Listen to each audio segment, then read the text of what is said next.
ለአእምሮአችሁ ምን እያረጋችሁለት ነው? ጭንቀት፣ ሐሳብ፣ ጭንቀት፣ ስትረስ፣ ስለ ልጆች መጨነቅ፣ ስለ ኑሮ መጨነቅ፣ አገር ቤት ስላሉ ወገኖች መጨነቅ፣ ስለ ዘመድ መጨነቅ። ከሰይጣን ቀጥሎ ጠላታችሁ ስትረስ ነው። እንደ ስትረስ ጠላት የላችሁም። የሚገርመው ደግሞ 99% of the things that you worry about, they will never happen. ልጄን፣ እናቴን፣ ቤተሰቤን፣ እስራኤል እንደዚህ ሆኑ ማሰብ፣ መጨነቅ፣ ስትረስ ኮርቲሶል የሚባል ሆርሞንን ይጨምራል።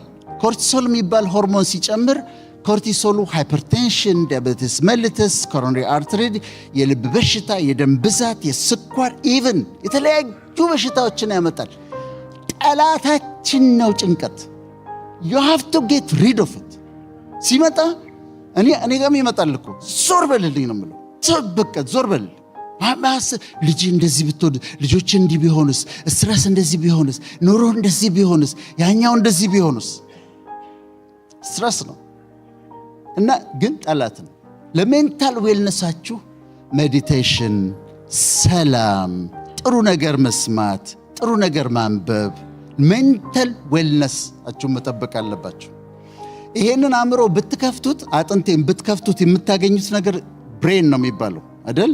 ነጩ ግሬ የሆነው ኮሪጌትድ የሆነ በቢሊየን የሚቆጠሩ የነርቭ ሴሎች አሉት። በትሪሊየን የሚቆጠሩ ኮኔክሽኖች አሉት። ሴሬብረም፣ ሴሬቤለም፣ ሜዱላ፣ ፖንስ የተባሉት። ማይንድ ግን ይለያል።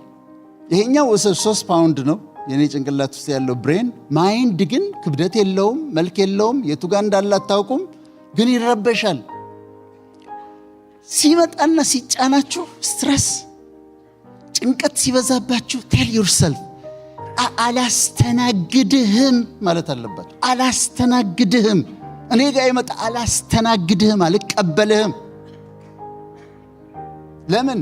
ሜንታል ዌልነሳችሁ መጠበቅ አለባችሁ። ደህና ስለመሆን ነው ጥቂት ማካፈላችሁ።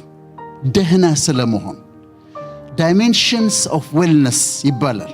የተለያዩ ዳይሜንሽንስ ኦፍ ዌልነስ አሉና ደህና ነህ ወይ ስንባልና ደህና ነኝ ስንል ምን ማለታችን ነው?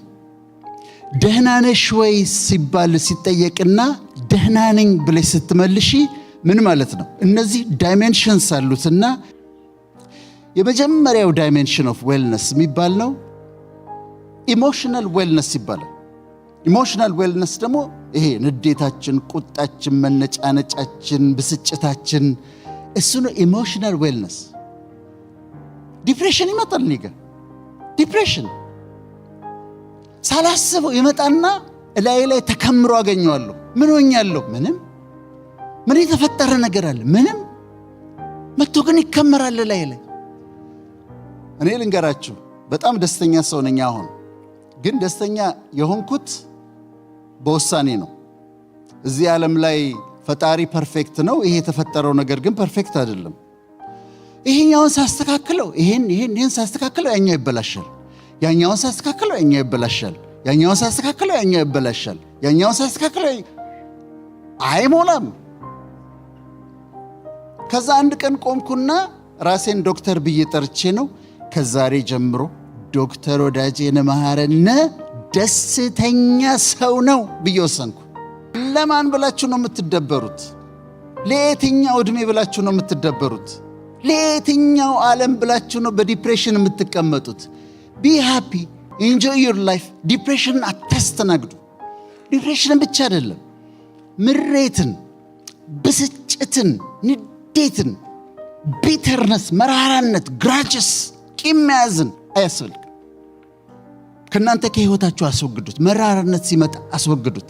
ንዴት ሲመጣ አስወግዱት። ብስጭት ሲመጣ አስወግዱት። ኢሞሽናሊ ዌል መሆን አለባችሁ፣ ጥሩ ጤነኛ ኑሮ እንድትኖሩ።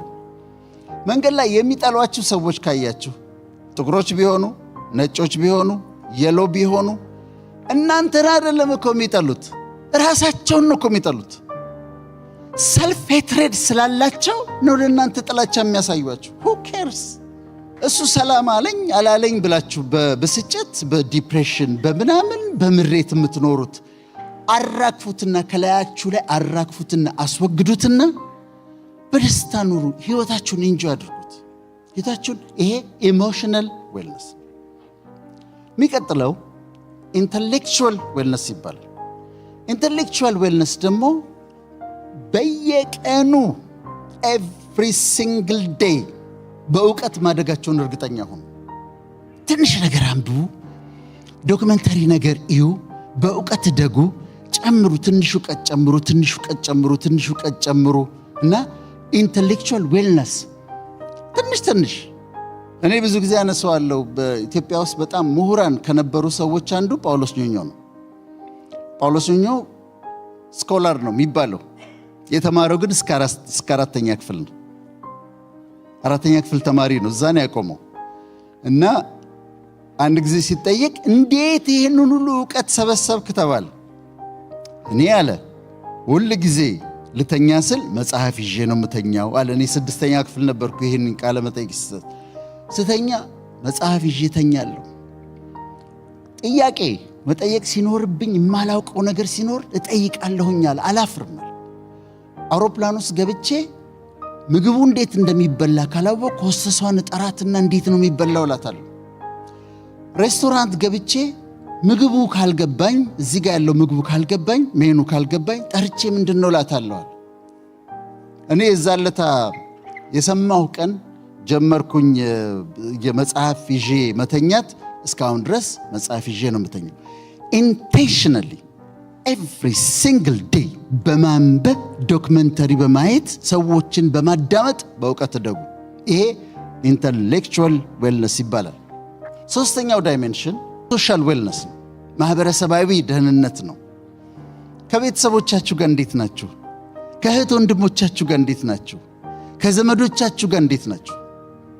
እኔ እህቶች አሉኝ። ከእህቶቼ ጋር ያለ መጣላት ፖሊሲ አለኝ። ይሞክራሉ ሊጣሉኝ፣ ግን አልጣላቸውም በፍጹም። ምን እላቸዋለሁ መሰላቸው? አሁን አንቺ ከኔ ጋር መጣላት ትፈልጊያለሽ? ብትታመሚ እኮ ጓደኞችሽ የተወሰነ ጊዜ ያስታምሙሻል። ከዛ ወንድሟ የት ነው ብለው አምጥተው እኔ ጋር ነው የሚጥሉሽ። እኔንም እንደዛው። እኔም ብታመም ጓደኞች የተወሰነ ጊዜ ያስታምሙኛል። ከዛ እህቶቹ የት ነው ያለው ተብሎ አንቺ ጋር ነው አምጥተው የሚጥሉኝ። አንጣላ። ከእህት ወንድሞቻችሁ ጋር ደህና ናችሁ? ሁሌ ሰላም አድርጉ። በፍጹም ያለ መጣላት ፖሊሲን እንድትከተሉ ነው እመክራችሁ። ሶሻል ሌላ ጓደኞች፣ ጥሩ ጓደኞች። ሪሰርች ምንድን ነው የሚያሳየው? ጥሩ ጓደኞች ያላቸው፣ አንድ ጥሩ ጓደኛ ያላቸው ሰዎች፣ ሁለት ጥሩ ጓደኛ ያላቸው ሰዎች የአእምሮ ጤንነታቸው ከፍተኛ ነው ይባላል። ስለዚህ ቤተሰባችሁ ጋር ሰላም አድርጉ። እናንተ ትልቅ ቢዲ አደልት ኢን ዘ ሃውስ።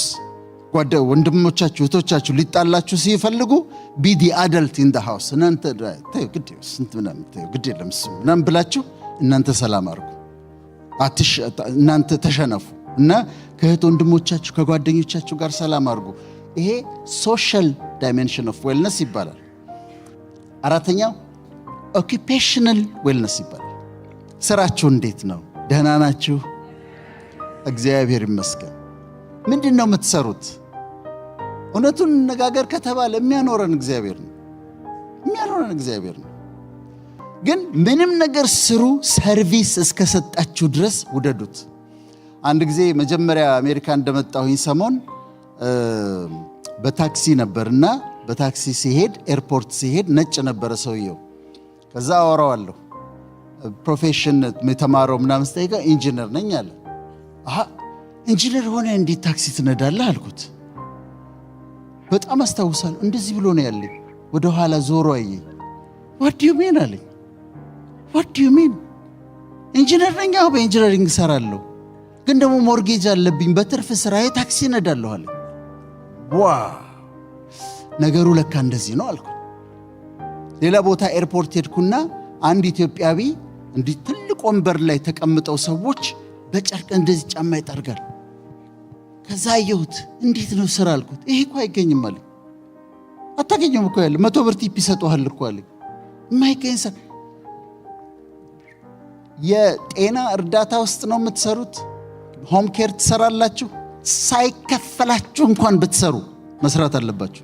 እንኳን ተከፍሏችሁ አይደለም፣ ባይከፍሏችሁ እንኳን የታመሙ ሰዎችን መንከባከብ፣ የተጎዱ ሰዎችን መንከባከብ ጥቅም ነው። ወደ ሥራ ስትሄዱ እየጠላችሁት አትሄዱ። ምንም ይሁን የምትሰሩት እየጠላችሁት አትሄዱ። ሐኪሙም ሆነ ሁላችንም ሰርቪስ ነው የምንሰጠው። ሰርቪስ ስትሰጡ ደስ እያላችሁ አድርጉት። አምስተኛው ፋይናንሻል ዌልነስ ነው። ፋይናንሻል ዌልነስ ትሰራላችሁ፣ ገንዘብ ታገኛላችሁ። ከዛስ you spend it። የእውነት አዲስ ቦርሳ ያስፈልግሻል? $250 ዲዛይነር ቦርሳ ያስፈልግሻል? አሁን አዲስ ጫማ ያስፈልግሻል? ያ ሁሉ ጫማ እዛ ጋር ተደርድሯል። ሰርግ መጣ፣ ምን አለበት ከመካከል አንዱን ብታረጊው? እውነት ነው እኮ ለሰርግ የግድ አዲስ ጫማ፣ የግድ አዲስ ቦርሳ። ሴቭ ኢት። ገንዘባችሁን ለፍታችሁ ዶንት ስፔንድ ኢት። ገንዘባችሁን ዋይዝሊ ሴቭ አድርጉትና ይሄ ፋይናንሻል ዌልነስ ይባላል። ፋይናንሻል ዌልነስ ይባላል። ስድስተኛው ኢንቫይሮንመንታል ዌልነስ ይባላል። ኢንቫይሮንመንታል ዌልነስ ማለት የምንኖርበትን አካባቢ ማሳመር ማለት ነው። ለምሳሌ ቤታችሁ ብመጣ ምን አይነት ቤት ነው? አንድ ስቱዲዮ ሊሆን ይችላል፣ ግን ያቺ ስቱዲዮ ማማር አለባት። ቀለሞች አመራረጣችሁ፣ የቀለም ሳይኮሎጂ አለ። አንድ ጊዜ ሳውዝ አፍሪካ ሄድኩና ሆቴሉ እንትን ላይ ሳይ ዛጋ የሎ አለ፣ ሬድ አለ፣ ብሉ አለ፣ ግሪን አለ፣ ብራውን አለ፣ ፐርፕል አለ፣ ማአት አይነት ቀለሞች አሉ። ከዛ ለምንድን ነው እንዲያረኳችሁት አልኳቸው። አይ በቃ ያምራል አሉ። ግን ሳይኮሎጂ አለ። የሎ ኢስ ፎር ጆይ፣ ቢጫ ስትመለከቱ የሚሰማችሁ ደስታ ነው። ግሪን ስታዩ የሚሰማችሁ ማይንዳችሁ የሚያስበው ሪጁቪኔት ማድረግ ነው፣ ራሱን ማደስ ነው ግሪን። ብሉ ስታዩ የሚሰማችሁ የአእምሮ ሰላም ነው። the ocean is blue, the sky is blue፣ የአእምሮ ሰላም ነው የሚያሰብ። ብርቱካናማ ስትመለከቱ ኢንቱሲዝም ነው የሚሰማችሁ። ነጭ ቀለም ይሄ ሰው ሳይሆን ይሄኛው ነጭ፣ white is for purity, black is for dignity, purple is for reality። ስለዚህ እያንዳንዱ ቀለም ትርጉም አለው ለአእምሯችሁ። የአይን ብቻ የሚታየው አይደለም። እኔ ሲደብረኝ የማደርገውን ነገር ልንገራችሁ። ሲደብረኝ የሆነ ሽታ፣ የቡና ሽታ፣ የዕጣን ሽታ፣ የሽቶ ሽታ እፈልጋለሁ። ለምንድን ነው? አፍንጫችን ውስጥ ኦሊፋክተሪ ሪሰፕተርስ የሚባሉ አሉ፣ ሽታ ይቀበላሉ። ቆንጆ ሽታ ሲሸተን አእምሯችን ጋር ሄዶ ሜሴጁ የሚያመጣው ደስታ ነው። ስለዚህ ቤታችሁ ቆንጆ እንዲሸቱ፣ እናንተም ቆንጆ እንድትሸቱ፣ ቤቱ ቆንጆ እንዲሸት አድርጉት። ኢንቫይሮንመንታል ዌልነስ ነው። ሰባተኛው ሞራል ዌልነስ። ሞራል ዌልነስ ግን አንዳንድ ዲያስፖራዎች የሚያደርጉት ነገር በጣም የሚያሳዝነኝ ነገር አለ። ብዙ ዶላር ይዘው ይመጣሉ አዲስ አበባ። ታርጌታቸው ናይት ክለብ ነው። ታርጌታችን ትናንሽ ልጆች እህቶቻችን ናቸው። መተው ቀጥታ ቤተሰብ ሰላም ብለው የሚሄዱት ናይት ክለብ ነው። ከነዛ ከትናንሽ ልጆች ጋር ከ20 ዓመት ልጆች ጋር ምናምን ይተኛሉ። ይሄ ሞራል ዌልነስ መጉደልን ያሳያቸዋል። የልጆቹ መጎዳት ብቻ አይደለም፣ የእህቶቼ መጎዳት ብቻ እኮ አይደለም። እነሱም በሽታ ይዘው ይመጣሉ፣ ህመም ይዘው ይመጣሉ። ሴክሹዋሊ ትራንስሚትድ ዲዚዝስ አሉ። በዚህ ላይ ዲሞኒክ ፓወር ያላቸው ሴቶች አሉ። ዲመኑ አታክ ነው የሚያደርጋቸው። መጽሐፍ ቅዱስ ይላል ጉበትህን እስኪሰነጥቀው ድረስ ይላል። አታክ ይደረጋሉ፣ መተው ይታመማሉ፣ ይወድቃሉ። የተለያየ በሽታ ቻንክሮይድ፣ ጎኖሪያ፣ ሲፊሊስ፣ ካንዲዲያሲስ ይዘው ይመጣሉ። የሞራል ስታንዳርድ ካላችሁ ግን አታረጉም እንደዛ። ዶንት ዱ ኢት። እዚህ ሚስት አለች አቬለብል ቢሆንም አታረጉትም። ይሄ ሞራል ዌልነስ ይባላል። ሞራል ስታንዳርድ ይባላል። ይሄ ሞራል ዌልነስ፣ ይሄም ደግሞ በጣም ያስፈልገናል። ስምንተኛው ፊዚካል ዌልነስ ነው፣ ወይም አካላዊ ደህንነታችን ነው። አካላዊ ደህንነታችን ፊዚካል ዌልነስ የሚባለው አሁን ይሄ ሰውነት አለኝ፣ ይሄ ሰውነት አለኝ። በዚሁ ሰውነት ነው የምኖረው። ይሄው ሰውነት ነው የሚያረጀው። ይሄው ሰውነት ነው የሚሞተው። ይሄው ሰውነት ነው በኋላ እንትኑ ሳጥን ውስጥ ገብቶ የሚቀበረው። ይሄው ሰውነት ነው። የእናንተም እንደዛው ነው።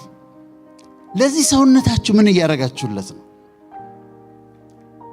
ምን ያህል እየተንከባከባችሁት ነው? አይለወጥም። ሌላ አዲስ ስጋ አይሰጠንም እግዚአብሔር። ይሄው ነው በቃ የሚያረጀው፣ ይሄው ነው የሚሞተው። እና የፊዚካል ዌልነሳችሁ ምን እያደረጋችሁ?